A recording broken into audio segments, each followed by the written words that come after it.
कंहिं भी क़ौम जी सुञाणप उन जी सभ्यता, संस्कृति, साहित्य ऐं कला सां थींदी आहे। असांजी सिंधु सभ्यता, संस्कृति ऐं ॿोली प्राचीन आहे। साहित्य ऐं कला जो विकास वक्त बि वक्त थींदो रहियो आहे। असांजी क़ौम में काफ़ी बर्ख साहित्यकार ऐं मायनाज़ कलाकार थी गुज़रिया आहिनि, जिन असांजे साहित्य ऐं संस्कृतिअ खे हिक सुठे मुक़ाम ते पहुचायो आहे। दादा गोबिंद माली उन्हनि साहित्यकारनि, नाटककारनि, फिल्मकारनि मां हिकु हुआ जिन असांजे साहित्य ऐं संस्कृतिअ खे पंहिंजनि रचनाउनि, मज़मूननि, गीत संगीत ऐं नाटकनि सां मालामाल कयो। न सिर्फ़ एतिरो, पर उन्हनि सिंधी संगीत ऐं नाटकनि खे माण्हुनि ताईं पहुचाइण लाइ कलाकार मंडल जो पायो विधो, जंहिंजा मशहूर कलाकार हुआ सदा हयात मदन जुमानी, सदा हयात भगवंती नावाणी, सदा हयात ईशू नावाणी, दादा सतराम रोहिड़ा ऐं जगदीश भक्तियाणी, जिन मिली करे न सिर्फ हिंदुस्तान जे कुंड कुड़श में पर विदेश जे वादन में पिण प्रोग्राम करे सिंधियत फैलाई। दादा खे सिंधी साहित्य ऐं संस्कृतिअ जो हिकु मज़बूत थंभो करे मञियो वेंदो आहे। उन्हनि जा लिखियल लेख, नाटक ऐं रचनाऊं असां सिंधियुनि जे मन ते हमेशा उकड़ियल रहंदियूं। दादा जे बारे में ॿुधाइण माना सिज खे ॾीओ ॾेखारण वारी ॻाल्हि आहे। दादा पंहिंजी सॼी ज़िंदगी न फ़क़ति सिंधी ॿोली, साहित्य ऐं कला खे नईं ऊचाइनि ते पहुचाइण में गुज़ारी, पर हू पंहिंजे कुटुंब परिवार में पिण खुशहाल हूंदा हुआ। पंहिंजी अर्धांगिनी देवीअ सां गॾु हुननि पंहिंजे जीवन जो बगीचो हमेशा सरसब्ज़ रखियो। दादा जे बाग़बान में ॿिनि मुखड़ियुनि जनम वरितो, शोभा ऐं पुष्पा, जिन पिण पंहिंजी ज़िंदगी सिंधी ॿोली, साहित्य ऐं कला लाइ पतोड़ी आहे। पुष्पा, जंहिंखे दादा प्यार में पुशू करे सॾींदा हुआ। दादा जी लाडलीअ जो जनम 5 मई 1952 में थियो। दादा जो पुशूअ सां ॾाढो लगाव हूंदो हो।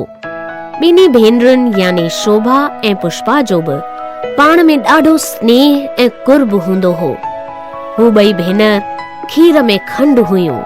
हिक राम हुई त ॿी लक्ष्मण। असीं भेनर त हुआसीं ई, साहेड़ियूं पिण, ऐं वक़्त ते त माउ धीअर बि हुआसीं। मूंखे हिकु नंढे हूंदे जो वाक़ियो यादि थो अचे पियो। हूअं त असीं ॿई मैदान में गॾु रांदि कंदा हुआसीं। हिकु ॾींहुं पुशू कंहिं सबबु घर में ई हुई ऐं मां अकेली ॿारनि सां मैदान में रांदि करे रही हुअसि। श्याम, जेको सॼी कॉलोनीअ जो अड़बंग छोकिरो हो, असां खां उमिरि में वॾो, उहो सभिनी खे धमकाईंदो। उहो बि तव्हां सां रांदि कंदो? हा। अच्छा। धमकाई जो ऐं ज़ोरदार आवाज़ में मां घबराइजी वियसि, हीसजी वियसि, हीसजी घर हली आयसि। मुंहिंजी शिकिल ॾिसी पुशू सम्झी वई कुझु त थियो आहे। यकदमि पुछियईं, छा थियो बेबी?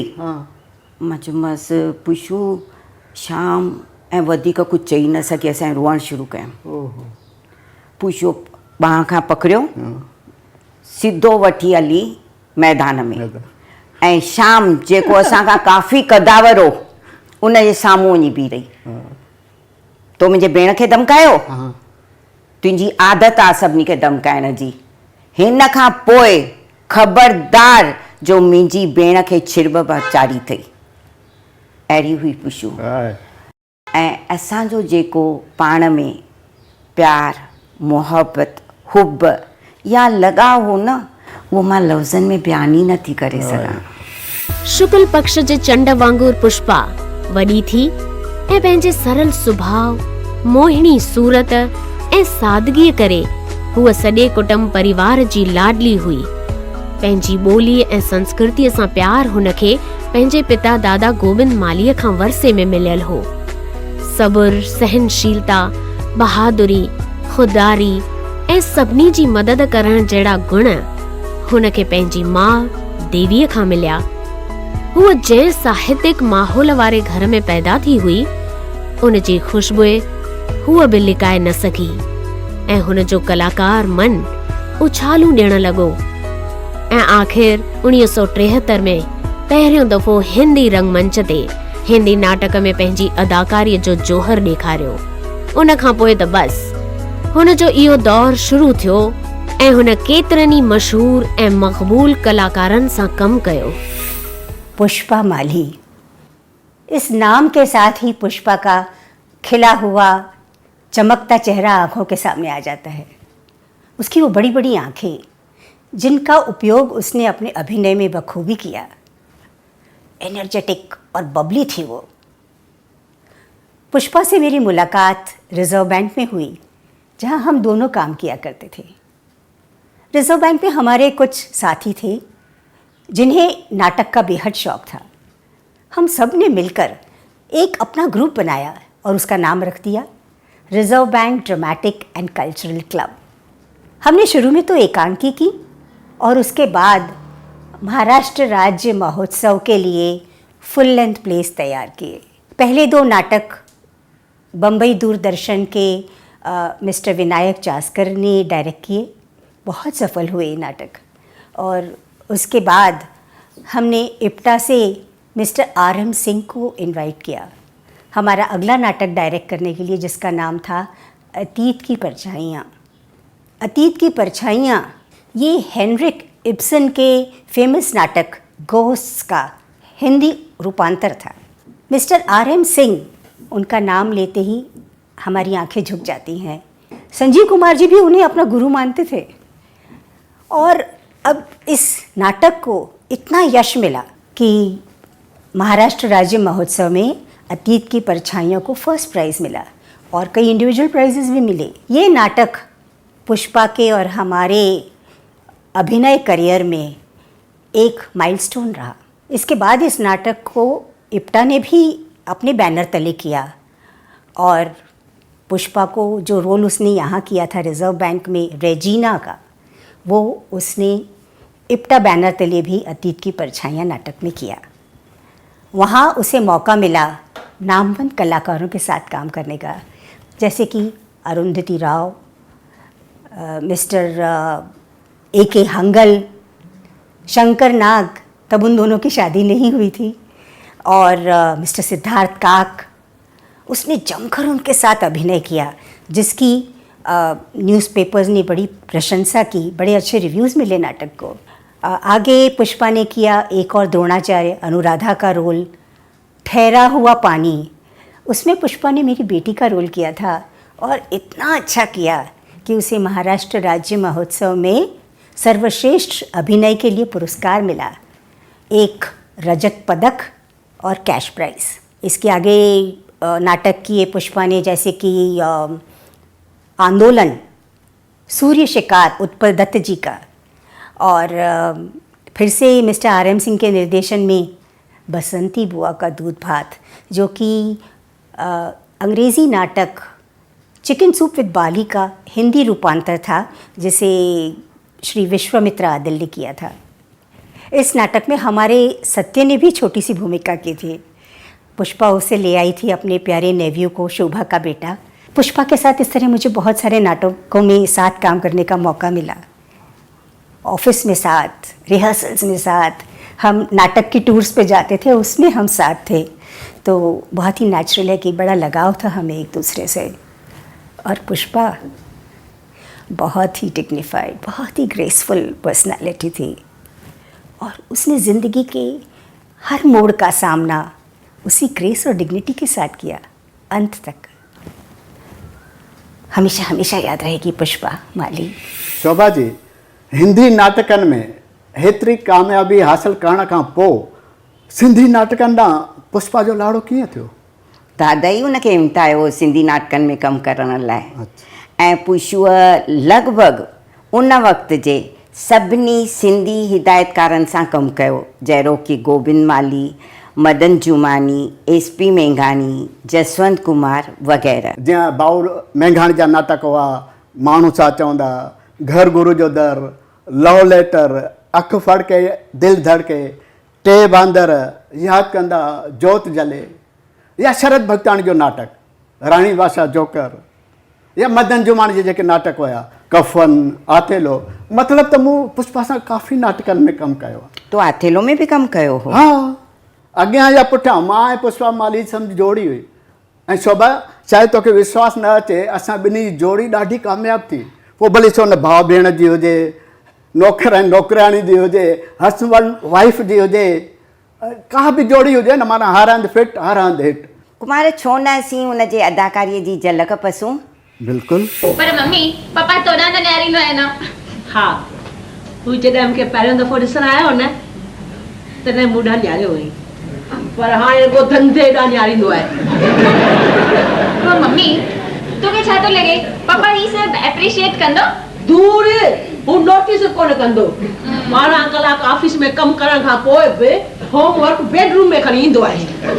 हा पर हिकु ॻाल्हि मञणी पवंदी तव्हांजे पप्पा महिनत ॾाढी कई आहे असांखे सुखी करण लाइ। यारे प्यारी न दीवान साहब बैटरी हली। हल बाबा हलो हले बाबा हले हले हले मूं पे पुछियो हा भाऊ खे निंड में ॻाल्हाइण जी बीमारी आहे छा? हा पुट जवानीअ में फिल्म लाइन में सभु कुझु विञाइण खां पोइ बुढ़ापे में जवानीअ जा हसीन ख्वाब ॾिसण जी इहा प्यारी बीमारी लॻी वियसि बाबा। दीवान साहब हिकु ॻाल्हि त ॿुधायो तव्हां हमेशह मूंखे अम्मा करे छो सॾींदा आहियो? पुट नंढे हूंदे असांखे माउ जी ममता मिली हा वॾे हूंदे तुंहिंजी हीअ सेवा ॾिसी ईअं महसूसु कंदा आहियूं अञा बि असांजी अम्मा ज़िंदा। चङो दीवान साहब तव्हां दवा पीती? दवा न बाबा न दवा दवा यार दवा कौड़ी केरु पीअंदो दवा? दीवान साहब दवा कॾहिं मिठी थींदी आहे अरे छा? पर सच चयो अथनि बुढो ऐं ॿार हे त भाई ज़बरदस्त ॻाल्हि में रही हिकिड़ी हे त ज़बरदस्ती थी। कौड़ी आहे मूंखे ख़बर आहे। ही ॾिसो आयो यो खोल खोल चॉकलेट पहिरीं पर दवा जल्दी खोल जल्दी हाँ। जल्दी खोल तव्हां पहिरीं दवा तू पियो खोल तो सही नहीं पहिरीं दवा पियो। अरे खोल मां जल्दी तो पिया खोलियो हाँ खोलियो पिया हाँ पी वञो शाबाश हाँ वठो वठो वठो वठो वठो ज़रूरत छो थी दवा दीवान साहब हाणे तव्हीं थोरो आराम कयो त मां वञी ॿियनि जी बि सार संभाल लहां। शोभा जी तव्हांखे यादि हूंदो 1984 में हिकु पिक्चर आई हल त भॼी हलूं सुपर हिट उन में हीरोइन जो आवाज़ु पुष्पा माली ई डब कयो। तव्हां पिक्चर ॾिसंदा न असुल तव्हांखे विश्वास ई न ईंदो त पुष्पा जो आवाज़ु आहे या हीरोइन जो आवाज़ु आहे। ओ मासी किथे पे वञी? दरवाज़ो बंदि करण। छो? शादीअ जी ॻाल्हि आहे न कोई अची न वञे। पोइ ठीकु आहे। हिन उमिरि में बि छा त तव्हांजो गलो आहे भॻल रेडियो छा त तव्हांजा चप आहिनि गुलाब ॼमूं छा त तव्हांजो नक आहे पार्कर पेन। बस बस हिन खां मथे न वञे। मथे कीअं न वेंदसि मथे त मज़ो आहे। ॿाहिरि हाणे सेट कराए आई आहियां एड्रेस त ॿुधाइजो। हुन न फ़क़ति सिंधी रंगमंच ते पंहिंजी अदायगीअ जो धाक ॼमायो पर रेडियो टीवी ते एंकरिंग करे दर्शकनि खे मोहे छॾियो। हुन केतिरा ई टीवी प्रोग्राम बि कया। सिंधू सभ्यता जे वारसनि तारीख़ जो शिकार थींदे जॾहिं पंहिंजो पाण खे पाण खां विञाए छॾियो उन वक़्तु उन्हनि में नओं जोश फूकण लाइ गोबिंद माली साहिबु रंगमंच जो वधीक विकास करणु चाहियो ऐं उन रंगमंच खे तमामु बहितरीनु नवां कलाकार तराशे ॾिना। जिन बि कलाकारनि खे उन ठपे ठाहे तयारु कयो उन कलाकारनि जे पहिरीं लाइन में पुष्पा माली शुमार थिए थी पई। पुष्पा माली हिकु जुनूनी शख़्सियत हुई जंहिं कम खे हू खणंदी हुई उन में राति ॾींहुं हिकु करे दिलो ऐं दिमाग़ सां उन में पही वेंदी हुई। इन करे गोबिंद माली साहिबु जॾहिं मुर्क जो प्रोग्राम थींदो हो त चवंदो हो त पुशू मुंहिंजी लाजवाब आहे मूंखे उन जी क़ाबिलियत ते भरोसो आहे इन प्रोग्राम जी हर बारीकीअ खे उन ध्यान सां ॾिठो आहे यकीनन प्रोग्राम कामयाबु वेंदो। मुंहिंजा दोस्तो उन जुनूनी शख़्सियत जी जेका मालिक हुई पुष्पा माली उन जॾहिं स्टेज ते एंकरिंग करणु शुरू कई त हुन जो उहो बयाने एंकरिंग जो जेको अंदाज़ हो उहो लाजवाब हो। कहिड़ी तरह सां उन प्रोग्राम जी रूपरेखा कलाकारनि जो परिचय या अवार्ड विनर्स जी पहचान या उन्हनि जी हासिलात तमामु सुहिणनि लफ़्ज़नि में पेश कंदी हुई। मूंखे त ईअं लॻंदो हो त शायदि पुष्पा माली वटि अखरनि जो लफ़्ज़नि जो शब्दनि जो भंडार आहे हिकु खाण आहे सिर्फ़ु हूअ पंहिंजे उन अंदाज़ सां उनखे तानी पेटे करे ऐं आवाम जे साम्हूं पेश करे थी। अहिड़ी ई शख़्सियत जी मालिक ईअं चयो वेंदो आहे त हर इंसानु मंदरु मस्जिद या गुरुद्वारे में झुके थो, उन जी चाउठ जी मटी पंहिंजे मस्तक ते मले थो, पर मूंखे इहो मूं ऑब्ज़र्व कयो, इहो मूं ॾिठो त पुष्पा माली जेका आहे उहा रंगमंच जी खाक खे खणी हिकु चंदन वांगुरु पंहिंजे मस्तक ते लॻायो ऐं पंहिंजे लगन सां, पंहिंजे हुनर सां ऐं पंहिंजे हौसले सां रंगमंच जे हर शाख खे सिंगारियो, हर खेत्र में हुन महारत हासिलु कई। मालिक उनखे हिकु बहितरीनु ॿी रहमत ॾिनी हुई, हिकु हुनुर ॾिनो हो जेका घटि माण्हुनि खे मां सम्झां थो ख़बर हूंदी। त हूअ मज़ाक़ी चुटकुला तमामु सुहिणे अंदाज़ में ऑडियंस जे साम्हूं रखंदी हुई। मूंखे अॼु बि यादि अचे थो त मुर्क जो हिकु प्रोग्राम ऑडिटोरियम में थी रहियो हो, जॾहिं स्टेज फंक्शन थियण जो वारो आयो त पर्दो बंदि कयो वियो ऐं पर्दे जे पोयां स्टेज जी तयारी थी रही हुई। पुष्पा माली अॻियां अची करे तमामु मज़ाक़ी अंदाज़ में उन पंहिंजा नंढा नंढा चुटकुला ॿुधाया। यकीन सां थो चवां ऐं मूं अखियुनि सां ॾिठो आहे त हर चुटकुले ते ताड़ियुनि जा फ़ैका थिए पिया, गोया सॼो हाल जेको आहे ताड़ियुनि सां गूंजे थियो उथियो। उन सां मुंहिंजी जेका मुलाक़ात थी सही माना में दूरदर्शन ते थी। दूरदर्शन ते जॾहिं हू मूंखां इंटरव्यू वठण जे लाइ मूंखे हुन इनवाइट कयो, मूं हुनखे बारीकीअ सां वॉच कयो। मूं ॾिठो त पुष्पा मालीअ खे हिकिड़ो अनोखो ॾांहुं आहे इंटरव्यू वठण जो, प्रोग्राम होस्ट करण जो। हुनखे इहा बख़ूबी ख़बर हुई त कीअं उन इंटरव्यू वठण वारे जे अंदर में पेही वञिजे ऐं उन में लिकल सच, उन जा सुझाव, उन जा आज़मूदा, उन जो अनुभव कीअं ॿाहिरि कढिजनि ऐं आवाम ताईं पहुचाइजनि। से इन सभिनी कलाउनि जी मालिक असांजी पुष्पा माली, उन सां मुंहिंजी आख़िरी मुलाक़ात थी कांदेवलीअ में, जिते बि मुर्क जो प्रोग्राम हुयो। हमेशह मुस्कुराईंदी रहंदी हुई। मूं कॾहिं बि हुन जे निड़ ते कॾहिं बि दुख जो या परेशानीअ जो गुंज न ॾिठो ऐं उन ॾींहुं बि साॻी ॻाल्हि हुई। भले हुन जो सॼो बदन कारो थी चुको हो, पर हुन जे मुंहं ते उहा ई मुस्कुराहट हुई, उहा ई हुन जी जेका अखियुनि में रोशनी हुई उहा साॻी हुई। मौत हुन जे तरफ़ आहिस्ते आहिस्ते विख वधाईंदो आयो पए ऐं मां त ईअं सम्झां थो मौत ख़ुदि परेशान हूंदो त हीअ कहिड़ी सिंधियाणी आहे जंहिंखे साईं एतिरी शक्ति, एतिरो सबुरु ऐं एतिरी सहन शक्ति ॾिनी आहे। मूंखे अंदाज़ो लॻो कि शायदि मौत खे ख़बर नाहे त इहे माली परिवार जी बालिका आहे, माली परिवार जंहिं पंहिंजी समूरी ज़िंदगी सिंधियत लाइ क़ुर्बान कई आहे, सिंधियत लाइ क़ुर्बान कई आहे।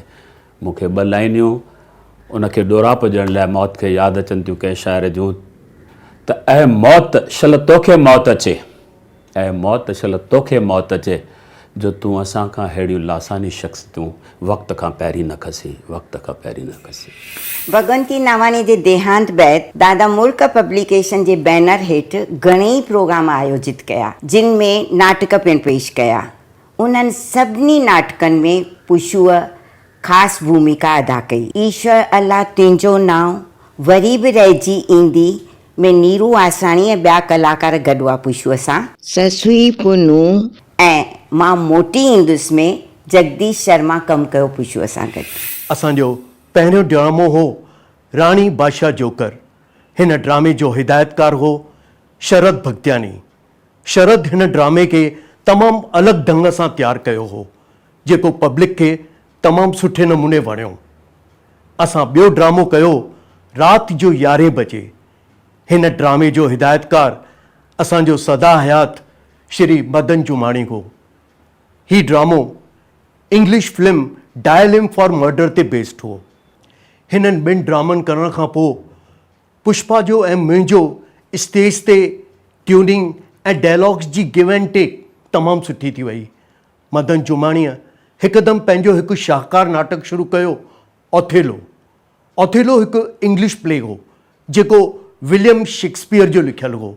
पुष्पा डेस्टिमोना जो रोल कयो हो ऐं मूं ओथेलो जो। ओथेलो खां पोइ मदन असांखे हिकु ॿिए ड्रामे में खयो लाॾो लाॾी आणींदो।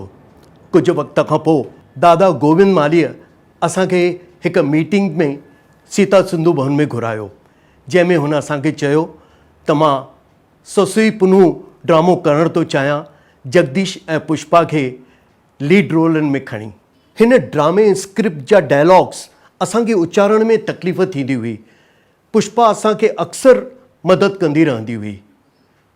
ही ड्रामो बेहद कामयाबु वियो ऐं असांजे सिंधी फर्टर्निटी जे माण्हुनि हिन ड्रामा खे तमामु घणो साराहियो। ससई पुनू जे कामयाबी खां पोइ दादा गोविंद मालीअ हिकु ॿियो नाटक शुरू कयो जेको शहीद हेमू कालाणीअ जे ज़िंदगीअ ते आधारित हो। हिन नाटक जो नालो हो मां मोटी ईंदुसि। हिन नाटक में पुष्पा हिकु माउ जेका 70 सालनि जी आहे उन जो रोल अदा कयो हो ऐं मूं हेमू कलानी जो रोल अदा कयो हो। मूंखे हिन ड्रामे जो बि हिकु किस्सो यादि आहे। पुष्पा खे मां हमेशह चेराईंदो रहंदो हुउसि, पुष्पा स्टेज ते तो मुंहिंजे माउ जो रोल बि कयो आहे। पुष्पा चवंदी जगदीश हिकु ॾींहुं इहो बि ईंदो जो मां तव्हांजे धीउ जो रोल कंदसि। पुष्पा बेवक़्तु हिन दुनिया मां हली वई। हुन जे वञण खां पोइ दादा गोविंद माली ऐं संदसि घर वारनि ते त गहरो सदमो रसियो, पर असां कलाकारनि जूं बि वायूं बताल थी वियूं। पुष्पा जे वञण खां पोइ सिंधी रंगमंच ते हिकु वॾो खाल पैदा थियो। हुन पंहिंजे आलीशान अदाकारीअ जे करे सिंधी रंगमंच ते जेका छाप छॾी, उन जे वञण खां पोइ असांजा केतिरा ड्रामा बंदि थी विया। अॼु ॾींहं ताईं उहे ड्रामा स्क्रिप्ट्स बंदि पिया आहिनि। मूंखे हिकु हिंदी गाने जो 2 लाइनियूं यादि थियूं अचनि। बातें बातें भूल जाती है, यादें याद आती है। जगदीश शर्मा जो न विसरंदड़ सदा हयात पुष्पा माली खे वारंवार सलाम। तमामु प्यारी मिठड़ी हुई, सदोरी हुई ऐं मूंसां काफ़ी प्लेस में कमु कयो हुई। ही प्यासो मन मुंहिंजो, जोत जले, यादि कंदा, छोरा अॻियां पोरा पुठियां, शादी त कर। उन सां गॾु असीं ॿाहिरि बि केतिरनि जॻहियुनि ते विया हुआसीं घुमणु, जीअं त सिंगापुर, हांगकांग, दुबई, हर कंहिं जॻह ते वेंदासीं ऐं ॾाढी प्यार वारी हूंदी, तमामु सुठी।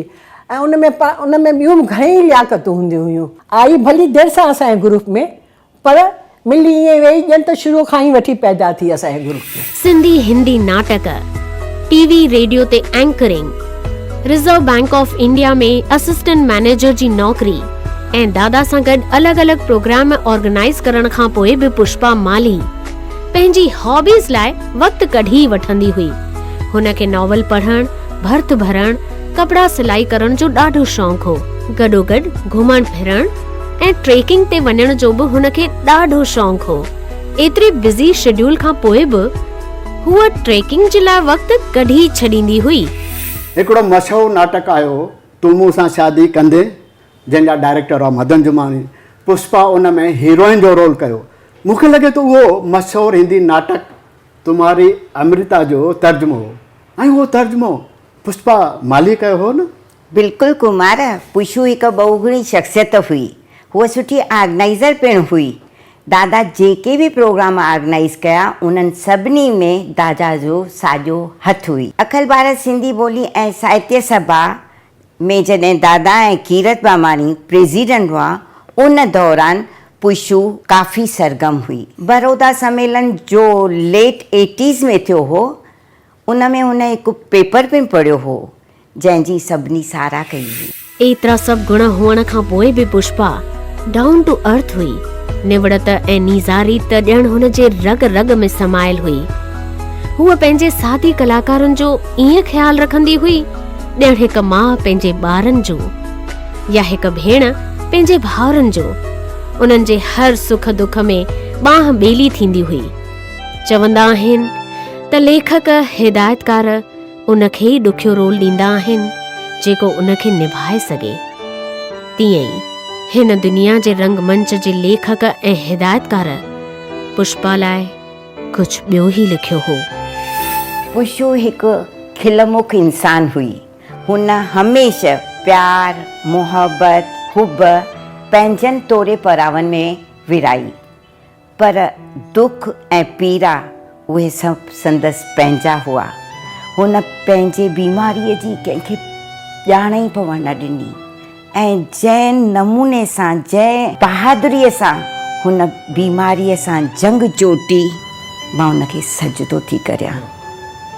डिसेंबर 1998 में पुशू बीमार, दादा बीमार, दादा खे अस्थमा जी तकलीफ़ हुई। मुंहिंजी पुफी रोज़ सुबुह जो उन्हनि खे अदरक जी रस ऐं माखी मिलाए ॾींदी हुई। उन ॾींहुं बि मुंहिंजी पुफीअ हुनखे अदरक जी रस ऐं माखी ॾिनी। कुझु वक़्तु बैदि ई दादा रड़ कई, अहिड़ी दिलि दहिराईंदड़ रड़ जो मां घबराइजी वियसि ऐं डोड़ी दादा जे रूम में वियसि। त छा ॾिसां, दादा पसीने में तर ऐं हुननि जे चहिरे ते डप ऐं घबराहट जा भाव। बेबा आई एम गोइंग। मां घबराइजी वियसि ऐं यकदम सां डॉक्टर चैनानीअ खे फ़ोन कयमि। डॉक्टर चैनानी चयो, बेबी मां 2 मिंटे में एम्बुलेंस वठी करे अचां थो। एम्बुलेंस आई, मां दादा खे वठी हेठि वियसि। त छा ॾिसां, असांखां अॻु पुशू विहाणो खणी करे एम्बुलेंस में वेठी आहे। उन वक़्तु पुशूअ खे न बाह में ॾाढी तकलीफ़ थींदी हुई, सूर बि पवंदो हुअसि ऐं सोज बि थींदी हुअसि, जंहिं लाइ उहा गोद में विहाणो रखी करे उन जे मथां बाह रखंदी हुई। हॉस्पिटल पहुतासीं। डॉक्टर दादा जी ट्रीटमेंट शुरू कई। चई डिपॉज़िट जे लाइ पैसा भरियो। पुछो जो बेबा तूं हिते वे, मां वञी थी बैंक मां पैसा कढाए अचां। बाह हले नथी, बाह में सूर आहे। विहाणे जे सहारे सां थी बाह रखे। अहिड़ी बाह खणी बैंक वई, बैंक मां पैसा कढाया। पछाड़ीअ ताईं पुशूअ पंहिंजी फितरत ॿियनि खे मदद करण जी ऐं ॿियनि जे दुख में हम शरीक थियण जी न छॾी। पुशू, मां तोखे सलाम थी करियां। आख़िर 1 मार्च 1999 जे ॾींहुं पुष्पा, दादा जी लाडली पुशूअ हिन जन्म जो आख़िरी साह खयो ऐं हिन संसार जे रंगमंच ते पंहिंजो रोल पूरो करे एग्ज़िट वठी हिन संसार खे हमेशा हमेशा लाइ अलविदा कई। अॼु ख़ुशी जो ॾींहुं आहे पर दुख जो ॾींहुं आहे, छो जो अॼु पुष्पा सां न कान्हे। मां पंहिंजे दिलि में छाती पाए ॾिसां थो त पुष्पा जी ज़हराज़ीअ सां कहिड़ो दुख थिए थो ऐं मुंहिंजे दोस्त गोविंद जे दिलि में अंदरि छाती पाए जेकॾहिं मां ॾिसां त मां सम्झी सघां थो त हुनजे दिलि में छा वहंदो हूंदो। पर गोविंद यार, तोखे इहा त पक आहे त हिते जेके सभु आहिनि पुष्पा जा शाइक़ वेठा आहिनि ऐं तोखे इहो ई हिकिड़ो वॾो फ़ख़ुरु आहे, गर्व आहे त तो अहिड़ी हिकिड़ी संतान पैदा कई हुई जिते हर हिकु पीउ खे उन ते गर्व ऐं फ़ख़ुरु रखणो घुरिजे। हर रंगमंच जो सुठो कलाकार सभिनी जे दिलनि ते छायल हूंदो आहे।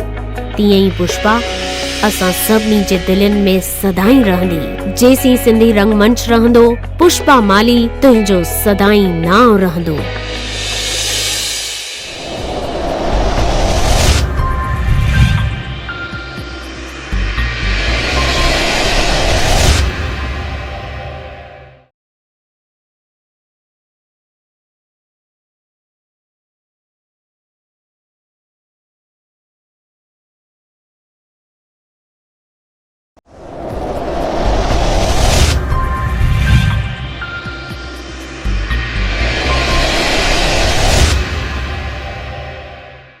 सिंधी रंगमंच ते केतिरनि ई मायनाज़ कलाकारनि पंहिंजो जौहर ॾेखारियो आहे।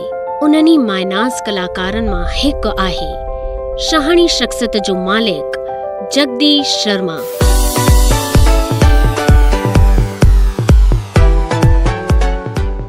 जगदीश शर्मा, जंहिंजो सिंधी रंगमंच ॾांहुं झुकाव स्कूल जे वक़्त खां वठी हो। हुन सिंधी रंगमंच ते 45 साल गुज़ारिया, पर अॼु बि हुनखे पुराणियूं यादियूं ईअं यादि आहिनि ॼण त कल्ह जो को किस्सो। अचो त ॿुधूं जगदीश शर्मा जे सिंधी रंगमंच जो सफ़र उन जे ई ज़ुबानी।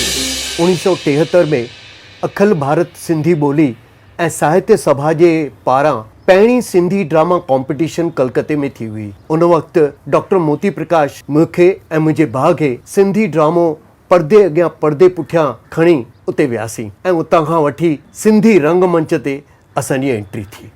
जगदीश भाऊ, शुरूआत करण खां पोइ हीअ जेका कला जी मंज़िल आहे उन तरफ़ तव्हां कीअं पंहिंजूं विखूं वधाइण लॻा? कुमार, हिकु मज़ेदार ॻाल्हि थी।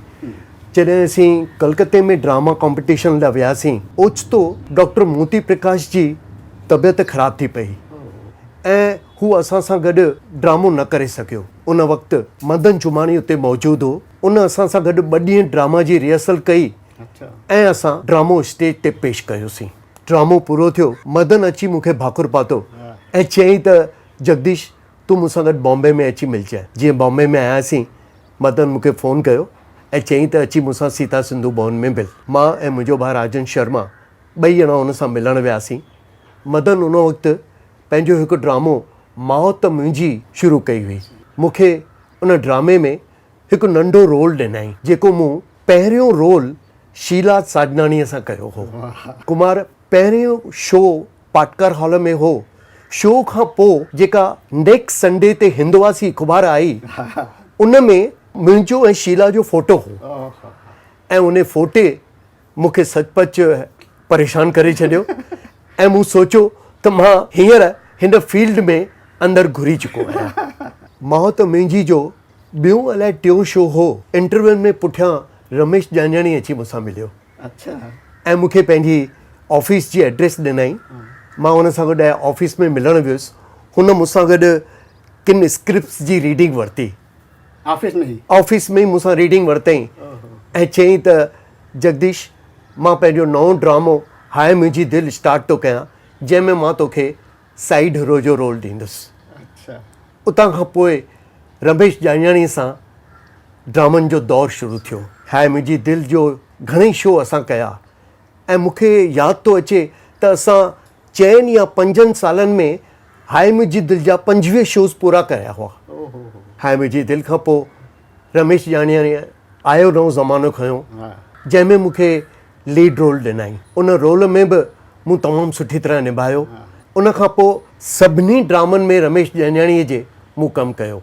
मुंहिंजा मोड़ लाॾा, घर जमाई, आख़िरी सवाल, योर ऑनर ऐं हेलो डार्लिंग ऐं एतिरे क़दुरु जो रमेश जांजाणी जो झूनो ड्रामो ॾिस पैसे जा रंग हुन रिवाइव कयो, जंहिंमें मूंखे लच्छू दादा रोल ॾिनो हुई। अच्छा, मां तव्हांखे ॿुधायां, उन में बि शुरूआत शीला साजनाणी ई कई हुई।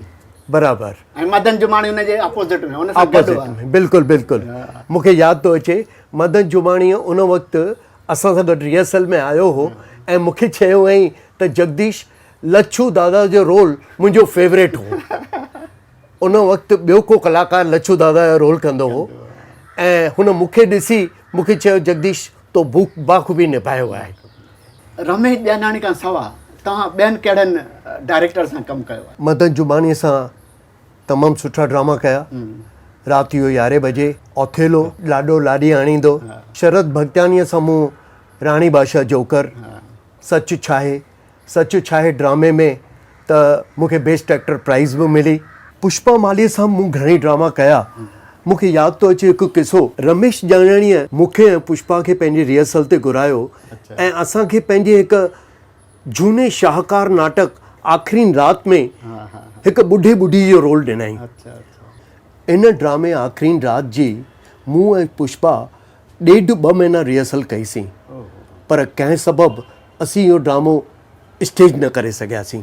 उन खां पोइ दादा गोविंद मालीअ असांखे सोसई पुनू ऐं मां मोटी ईंदुसि में खयो, जंहिंमें पुष्पा मुंहिंजो माउ जो रोल कयो हो ऐं मूं हेमू कलानी जो रोल कयो हो।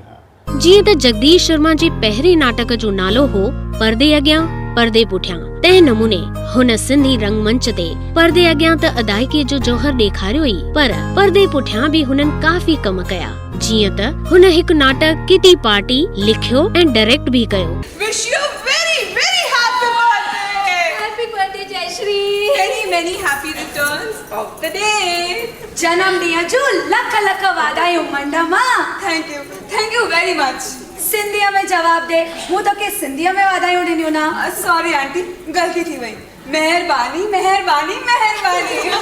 हा ईअं आंटी ख़बर अथव, मां पंहिंजे मिस्टर खे चवंदी आहियां त सभई मूंखे इंग्लिश में विश कंदा आहिनि, पर शीला आंटी हमेशह मूंखे सिंधीअ में विश कंदी आहे।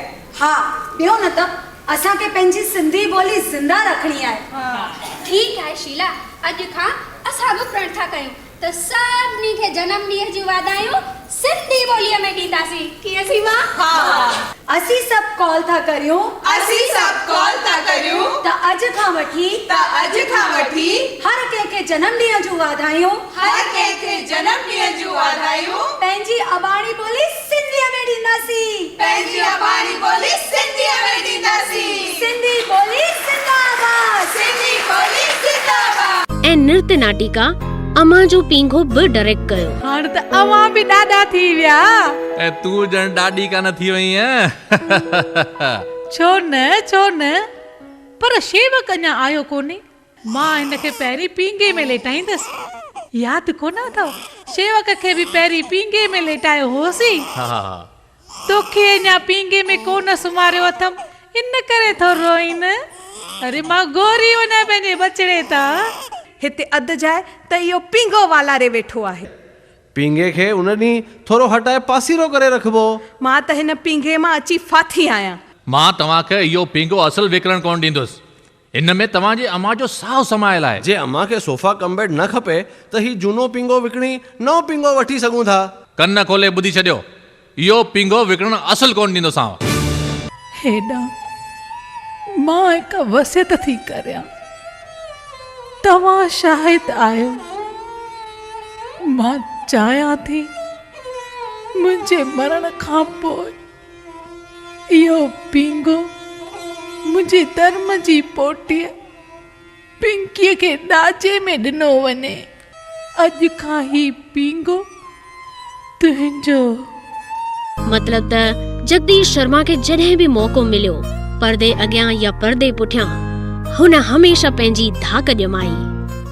जेसि ताईं मूंखे ख़बर आहे त तव्हां अनिला सुंदर सां बि काफ़ी कुझु बेले कया आहिनि, उन्हनि जे बारे में ॿुधायो त। हा कुमार, अनिला सां हिकु अहिड़ो दौरु हो जेको तमामु सुहिणो ऐं आज़मूदगार हो। मूं अनिला सां पहिरियों सिंधी ड्रामा बैले कयो हो जेको हो सिंधु। हा, उन खां पोइ थी न जुदा जानी मूंखां सिंध मुंहिंजी अमा। मां ऐं अनिला USA वियासीं। 28 ॾींहं असां उते USA में हुआसीं। उते असां शाह जूं 5 सूरमियूं कयूं। सोसई पुनू, लीला चनेसर, मूमल राणो, नूरी जाम तमाची ऐं सुहिणी महिबाल। USA में असां हिकु ॿियो बि सुठो ड्रामो कयो जेको हो कलाकार जी कल्पना, जंहिंमें अनिला जे धीउ रचू रोल कयो हो। USA जो एक्सपीरियंस तमामु सुठो हो। अनिला जो दौरु तमामु सुठो हो। उन सां गॾु घणेई डांस बैले करे मूंखे हिकु अलॻि क़िस्म जो आज़मूदो मिलियो। नाच पेरी मां नाच संदो अंदाज पेरी तू मधुर मनोहर साज पेरी। हिन प्यार जे बूटे खे वॾो करण लाइ त मुंहिंजो वञणु अञा बि ज़रूरी आहे। राणी, ॿार खे बि लिखाए पढ़ाए कंहिं लाइकीअ लॻाइणो आहे न। हा, मुंहिंजे माउ पीउ जो ई मिसाल वठ न। कीअं न ततियूं थदियूं हिकु करे पीठ खे पटियूं ॿधी सालनि जा साल 7 समुंड पार करे महिनत मज़दूरी कई, मूंखे लाइकी लॻायो ऐं पंहिंजो हर फर्ज़ निभायो। छा राणी, तुंहिंजो मुंहिंजो फर्ज़ न आहे त असां बि अमा बाबा वांगुरु पंहिंजो फर्ज़ निभायूं, पंहिंजे ॿार खे हिकु क़ाबिल इंसान बणायूं। तव्हां एतिरा नाटक कया आहिनि, अनिला सुंदर सां नृत्य नाटिकाऊं पिणु कयूं आहिनि, तव्हांखे छा ॿिनि में मतिलबु छा थो फ़र्क़ु महसूसु थिए? ॿिन्ही में फ़र्क़ु त तमामु घणो आहे। नृत्य नाटिका घणो करे जेतिरा बि बैले थिया आहिनि उहे सभु रिकॉर्डेड हूंदा आहिनि, ऐं असीं जेके ड्रामा हेल ताईं हेतिरा साल कंदा आया आहियूं उहे सभु असां लाइव कया आहिनि। लाइव जो मज़ो ॿियो आहे। असीं रिकॉर्डेड इन करे कंदा आहियूं छाकाणि त उन्हनि में नृत्य हूंदो आहे, गाना हूंदा आहिनि। उन्हनि गाननि ऐं डायलॉग्स खे सिंग करण लाइ असांखे रिकॉर्डिंग करणी पवंदी आहे। थोरे में खणी पुछां त तव्हांखे छा पसंदि आहे, रिकॉर्डेड या लाइव? लाइव जो मज़ो ॿियो आहे, उन जो आज़मूदो ऐं उन जो मज़ो पंहिंजी क़िस्म जो आहे। रिकॉर्डेड में हिकु ॿियो फ़ाइदो ज़रूरु आहे, जो कॾहिं कॾहिं असीं वेंदा आहियूं त असांखे साउंड सिस्टम सुठो न मिलंदो आहे, ऐं साउंड सिस्टम सुठे न हुजण जे करे रिकॉर्डेड जेके बि ड्रामा हूंदा आहिनि उन्हनि ते असरु कोन थींदो आहे। सचो ड्रामो लिखो वञे त लाइव उन जी ब्यूटी पंहिंजी आहे। मां कंहिं बि नापाक जवाब खां परे रही आहियां। या ख़ुदा मूं ते रहम कर। मां ख़ुदि तो लाइ ख़ुदा खां रहम लाइ पियो वाॾायां। टेस्टिमोना मूं नथे जातो तूं हेतिरी पाली ॿोली ऐं मासूम लॻंदड़ हेतिरी तोखे पास थींदी आहे। तो त सेंट पीटर जा पिश्त जो न तो सच जो दरवाज़ो खोलियो आहे, तो सच जो। अॼु खां पोइ जॾहिं ऑथेलो जो ज़िक्र कयो वञे त हुनखे शहनशाह जो बहादुर सिपह सालार तौरु न, पर हिकु सचे ऐं वफ़ादार प्रेमी तौरु यादि कयो वञे, जंहिं पंहिंजे टेस्टिमोना सां दिल व जान सां प्यार कयो, पाण खां वधीक मोहबत कई, मगर हसद जे आग जो शिकार बणिजी पंहिंजे ई प्यार जो पंहिंजनि ई हथनि सां खून करे छॾियो। ऐं हाल ही बदनसीब आशिक ज़ार ज़ार आंसू वहाए पछताए रहियो आहे, पछताए रहियो आहे। ऑथेलो वो बदनसीब आशिक आहे जंहिं टेस्टिमोना जहिड़े बेबाक हीरे खे पत्थर समझी फिटो कयो। हिन जल्दबाज़ नाकाम आशिक खे सज़ा मिलणी घुर्जे, सज़ा मिलणी घुर्जे। या ख़ुदा!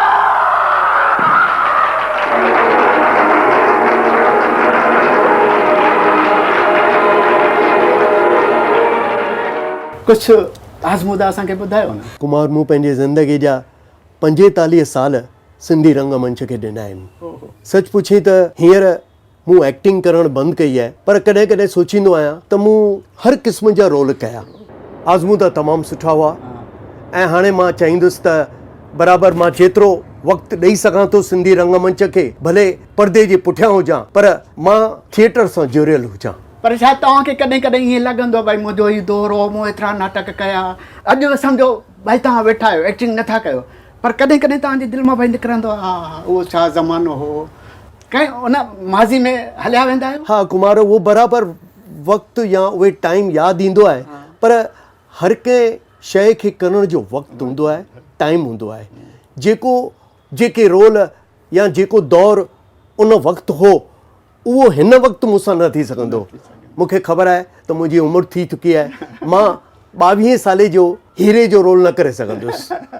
कुमार, मूंखे हिकिड़ी ॻाल्हि यादि थी अचे, जेको ड्रामो मूं आयो नओं ज़मानो कयो उन जो असां हिकिड़ो शो दुबई में कयोसीं। आयो नओं ज़मानो में मां हीरो जो रोल कंदो हुउसि। दादा राम पंजवाणी जो ड्रामो हो। दादा राम पंजवाणी मूंखे सॾी कंदो हो रतन, छाकाणि त हुनखे रतन ई यादि हूंदो हो। उन ड्रामे में हीरो जो रोल मूं कयो। जॾहिं लास्ट हिकिड़ो शो असां दुबई में कयोसीं तॾहिं मां 48 सालनि जो हुउसि। 48 सालनि में मां 22 सालनि जी छोकिरीअ सां डांस कंदो हुउसि स्टेज ते।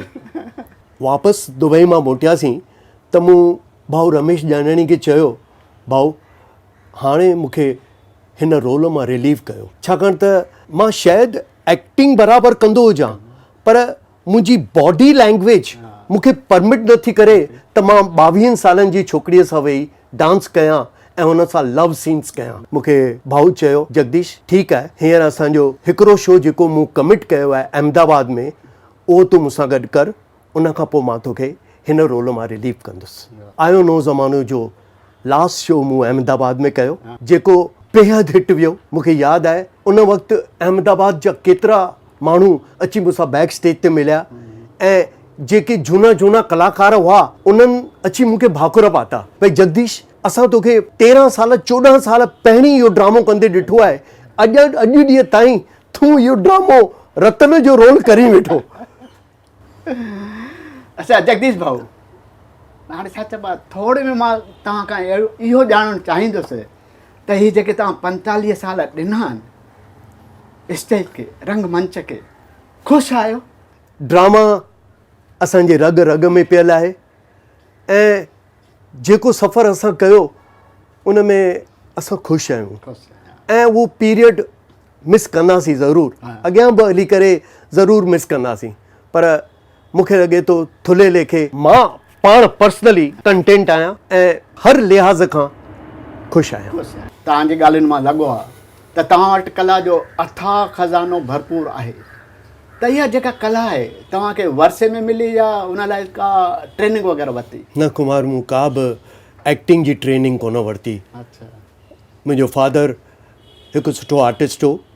सिंधी फिल्म अबाणा में हुन नज़ीर टांगे वारे जो रोल कयो। अच्छा।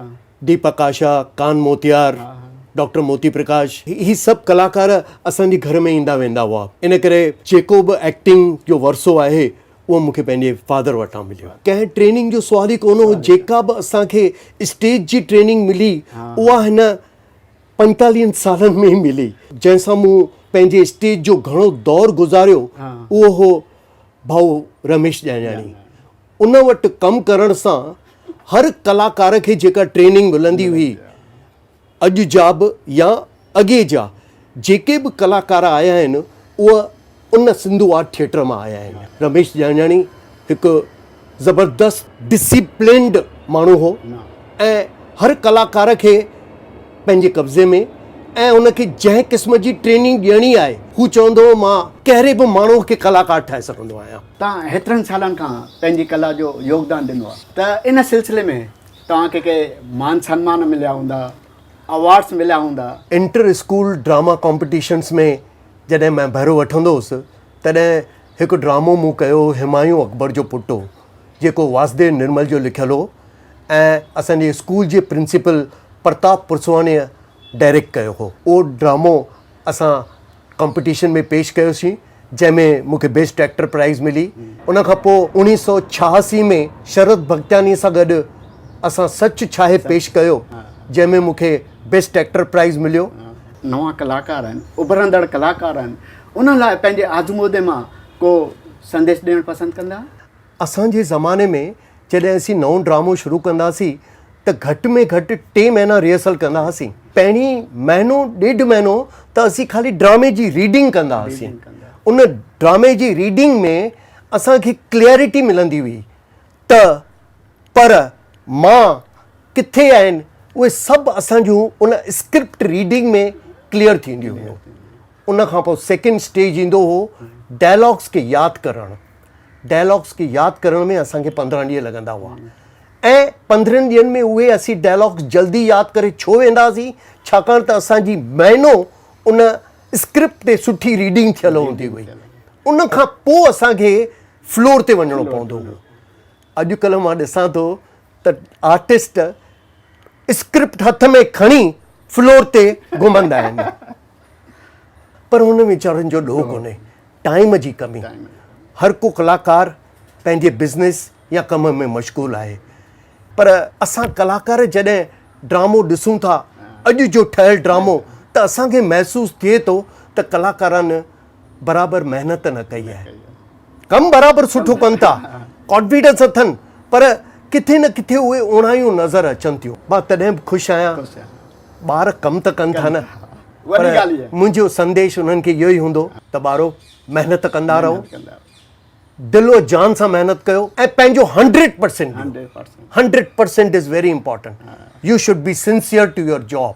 तव्हां असां सां रूबरू थिया, पंहिंजे दिलि जूं ॻाल्हियूं दिलि खोले असांजे दर्शकनि सां शेयर कयूं, उन लाइ असां तव्हांजा शुक्रगुज़ार आहियूं। हा कुमार, मूंखे बि पंहिंजे 45 सालनि जो सफ़र तव्हांखे ॿुधाइण में ख़ुशी थी। सचपच झूनियूं यादगिरियूं ताज़ियूं थी पियूं। हिकु प्यारो ऐं हसमुख इंसान जंहिंखे कुदरत सां काफ़ी लगाव आहे, जंहिं पंहिंजे परिवार खे सुखियो सताबो रखियो आहे, जेको दोस्ती ऐं रिश्ता निभाइण ॼाणे, हुन जे समाज ऐं सिंधी रंगमंच में ॾिनल योगदान खे असीं सलाम था कयूं।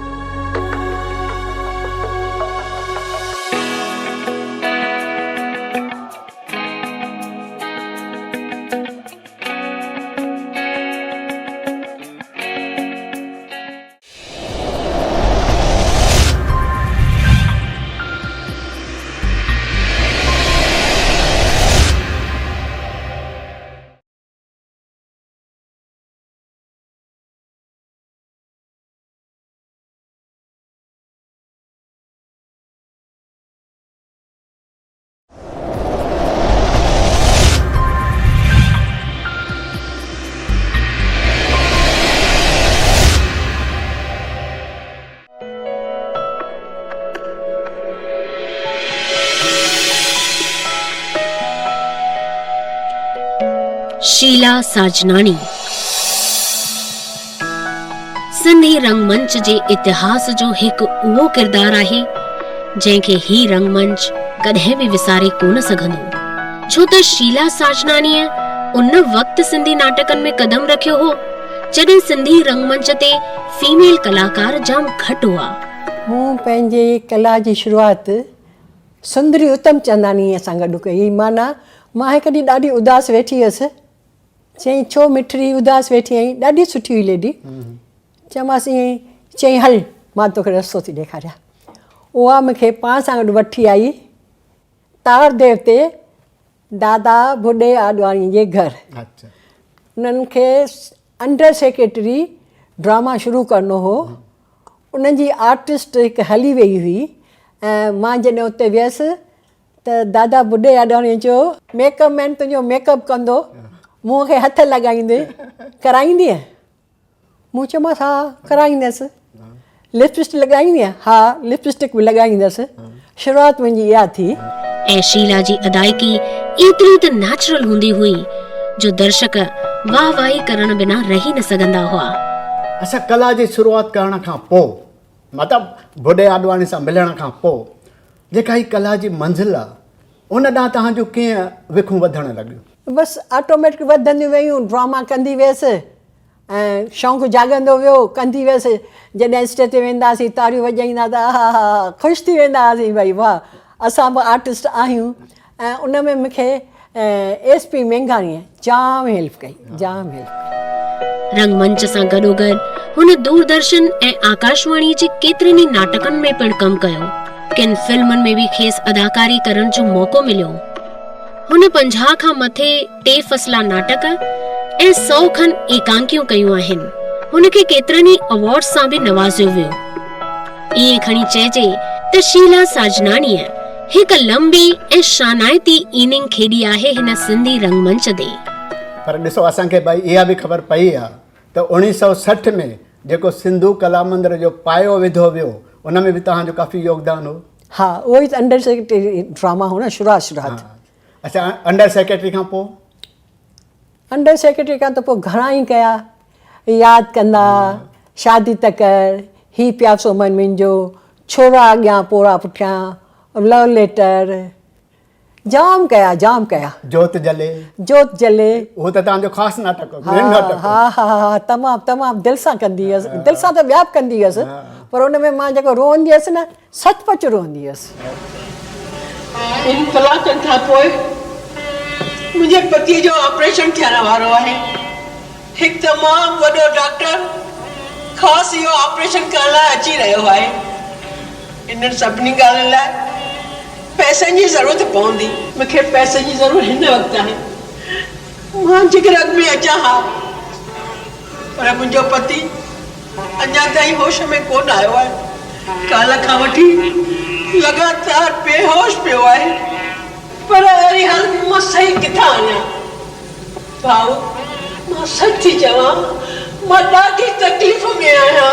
भाऊ मूंखे पंहिंजे धर्म जी भेण करे सम्झो। मूंखे मुंहिंजे पतीअ जे प्राण जी भीख ॾियो। अॼु मूं ते इहा महिरबानी करियो, मां सॼी उमिरि तव्हांजा गुण ॻाईंदी रहंदसि। सिर्फ़ु किन कलाकनि जे लाइ सॼी उमिरि मूंखे बर्बादु करे छॾींदा।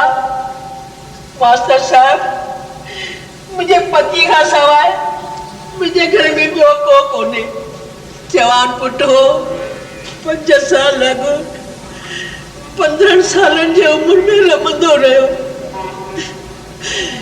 जवान पुट जे सदमे मुंहिंजे पतीअ खे वरी सहेलीअ थियणु कोन ॾिनो। अरे सभु हीला हलाए चुकी आहियां। हीअ मुंहिंजी आख़िरी कोशिशि आहे। जे हीउ ऑपरेशन कामयाबु वियो त मुंहिंजो पति चङो वॾो थी पवंदो। लेकिन इहो सभु तव्हांजे मदद खां सवाइ थियणु नामुमकिन आहे। भाऊ मूंखे मुंहिंजे सुहाग बचाइण में मुंहिंजी मदद करियो भाऊ, मुंहिंजी मदद करियो। पर हेल ताईं जेके तव्हां भाऊ सां रोल कया त घणो करे भाई के हीरोइन टाइप माना कुझु अलॻि टाइप जा। पर भाऊ जॾहिं तव्हांखे ऑफर ॾिनी शादी त कर, उन में तव्हांखे कहिड़ो ॿुढो किरदारु निभाइणो। पर मूंखे उहो महसूसु ई कोन थियो त मां ॿुढो थी कयां। आर्टिस्ट आहियां, कहिड़ो बि रोल करियां। ऐं मुंहिंजो रोल टचवुड असां ॿिन्ही भाऊ ऐं मुंहिंजी तमामु सुठी जोड़ी हूंदी, स्टेज ते मशहूरु जोड़ी हूंदी हुई। पारी पारी पारी पारी पारी पारी मन मुझो पिंजरो तू कबर कारी पारी पारी पारी पारी पारी। अरे ही छा था करियो? माण्हू ॾिस ना। ॾिस तूं सिर्फ़ हा कर, मूंखे कंहिंजी परवाह कान्हे। हा तूं हा कर। मुंहिंजे शादीअ खां पोइ मंगल सूत्र गिचे में हूंदे त कोई छोरो वेझो कोन ईंदो। अरे छाकाणि त कुते जे गले में पटो हूंदो आहे त म्युनिसिपालिटीअ वारा न पकड़ींदा। तूं न कर। तुंहिंजे साम्हूं मुंहिंजो ही आहे। तुंहिंजे साम्हूं मुंहिंजो ही आहे। फल किरियो, भॻवान खे बि रिश्तो मंज़ूर आहे। किरियो न आहे, कंहिं फिटी कयो आहे। अच्छा शीला जी, हाणे भई सम्झो तव्हांजी शुरूआति थी वई, भाऊ सां आया ऐं एतिरनि सालनि खां तव्हां पंहिंजो योगदान पिया ॾियो, त मां उहो थो पुछणु चाहियां त हीअ जेका तव्हां वटि कला आहे उहा तव्हांखे वर्से में मिली या उन लाइ तव्हांखे का ट्रेनिंग वठणी पई? न ट्रेनिंग त कान वरिती, पर मां सम्झां थी मूंखे पंहिंजे माउ वटां वर्से में मिली। मुंहिंजी माउ का स्टेज आर्टिस्ट वग़ैरह कोन हुई, सिंध में त उहा बि कोन हुई नाटक वाटक। पर जीअं होली थींदी, शादी थींदी, पोइ उन में उहे पंहिंजा रोल कंदी त माना नेचुरली आहे मूंखे उन वटां ई वर्से में मिली। या शादी ते लाॾा बाॾा कबा? हा लाॾा मर्द जी ड्रेस पाईंदी, ही कंदी त अंडरस्टूड आहे मां वटां ई मूंखे मिलियो आहे। अच्छा, माना बाक़ी जेका रही ट्रेनिंग उहा त प्ले कंदे कंदे, ड्रामा कंदे कंदे ऐं भाऊ मेघाणी जे हेठां ऐं ॿिया बि घणा ई डायरेक्टर आहिनि, सभिनी जे हेठां कमु करे करे ऐं पोइ थोरो एक्सपीरियंस थींदो वियो। कुझु दुआ, कुझु दवा चवंदा आहिनि, कुझु हेल्प, कुझु कुदरत मथे वठंदी वई। अच्छा, भाऊ मेघाणी खां सवाइ असां इहो बि ॼाणणु चाहींदासीं त तव्हां कहिड़े कहिड़े डायरेक्टरनि सां कमु कयो? ईअं त सभिनी सिंधी डायरेक्टरनि सां कमु कयो आहे, जीअं त रमेश यानियाणीअ सां गॾु ॾिस पैसिया रंग, आख़िरी राति, तलाक वलाक, मतिलबु घणा ई कया आहिनि, तमामु घणा ई नाटक कया आहिनि। रमेश यानियाणीअ सां गॾु कयो आहे, आनंद मटाईअ सां कयो आहे, प्रताप पुरुषवाणी सां कयो आहे, जसवंत कुमार सां कयो आहे, चांद सां कयो आहे, मदन जुमाणीअ सां कयो आहे। ऐं मां सम्झां थी को बि अहिड़ो डायरेक्टर न आहे जंहिंसां मूं सिंधी प्ले न कयो हूंदो। जेसि ताईं मूंखे ॼाण आहे त मूंखे लॻे थो तव्हां घटि में घटि 50 फुल लेंथ नाटकनि में त करे चुका आहियो। वाह जो कया हूंदो। मां उहो रेडियो टीवी वग़ैरह या वन एक्ट प्ले जी ॻाल्हि नथो कयां। 50 नाटक फुल लेंथ नाटक, फुल लेंथ जेके 2 अढाई 3 कलाक जेके बि थींदा तंहिं ज़माने में, त उन सां मूंखे नथो लॻे त भई अलाए केतिरियूं तव्हां जूं यादियूं जुड़ियल हूंदियूं, कॾहिं हीअं थियो, कॾहिं हूअं थियो, कॾहिं हीअं थियो, कॾहिं हूअं थियो, कॾहिं रुसण, कॾहिं परचन, कॾहिं नाज़, कॾहिं नखरा।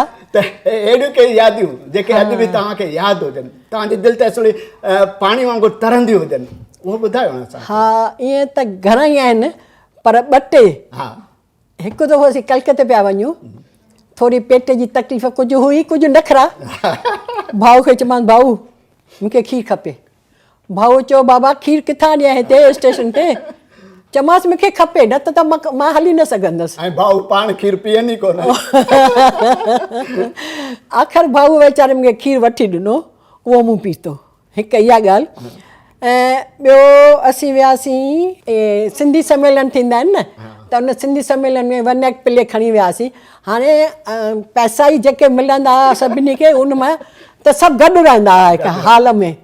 मूं चयोमांसि मां कोन रहंदीसि हाल में, चई भाई कीअं असांखे छा मिलियो आहे छा कुझु बि हुजे मूंखे हाल में न रहणो आहे असां सभु आर्टिस्ट पोइ होटल में वञी रहियासीं ऐं इहे सभु जवाबदारियूं वीचारो भाऊ कीअं पूरी कंदो हो उहा ख़बर न आहे मूंखे माना तव्हां अकेले जे करे ॿिया सभु आर्टिस्ट पर नशीला जी इहा हिकु ॻाल्हि त हुई किथे बि असां ॿाहिरि हलंदा हुआसीं मां बि तव्हां सां मतिलबु काफ़ी तमामु घणा ई कम कया आहिनि त किथे बि हलंदा हुआसीं भाऊ सॼी जवाबदारी तव्हांखे ई सौंपे ॾींदो बाबा शीला ॾिसो कीअं रहणो आहे छा खाइणो आहे छा पीअणो सॼो शेड्यूल तव्हांजा इहा हिकिड़ी मज़े जी ॻाल्हि थी ॿुधायां पहिरियों वियासीं दुबई प्रोग्राम ॾेई आयासीं तंहिंखां पोइ असांखे कलकत्ते वारे इनवाइट कयो उन्हनि सम्झो ॾाढा वॾा आर्टिस्ट था अचनि भई उन्हनि जो मान शान कयूं असांखे दरबार हुअनि उन में रहियूं फ्रिज ब्रिज हुई सभु काई पर असांजा नखरा जेके उन्हनि सठा न उन में लक्ष्मी हो कल्याण हो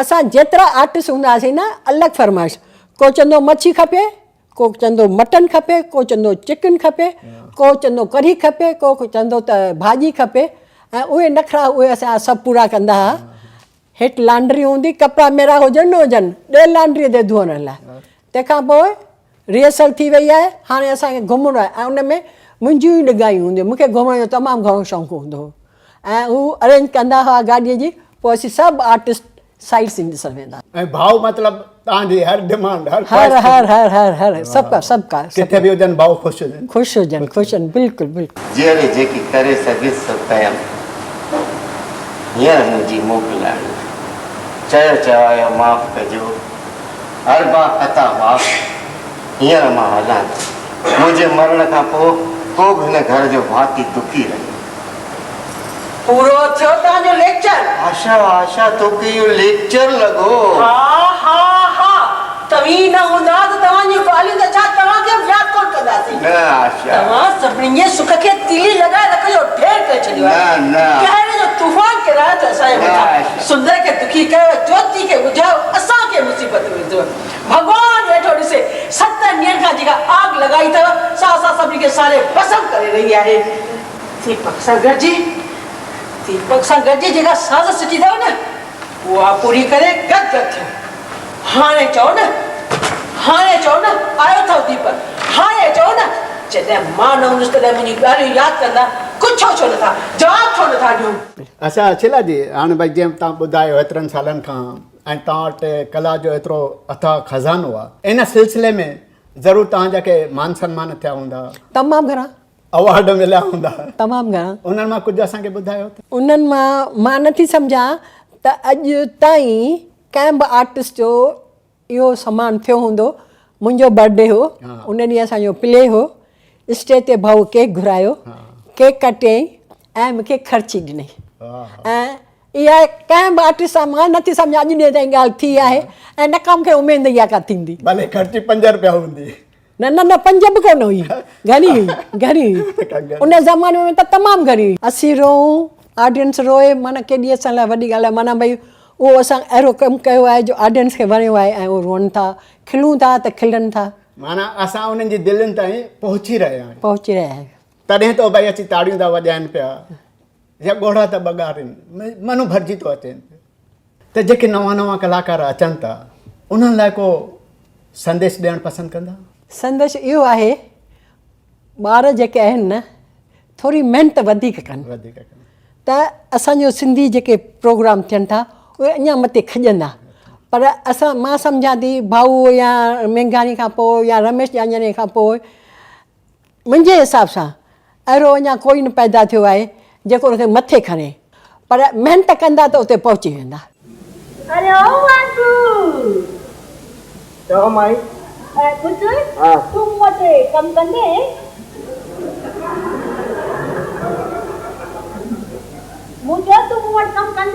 कहिड़ो कमु जेको हिन में बि कवर कंदो आहीं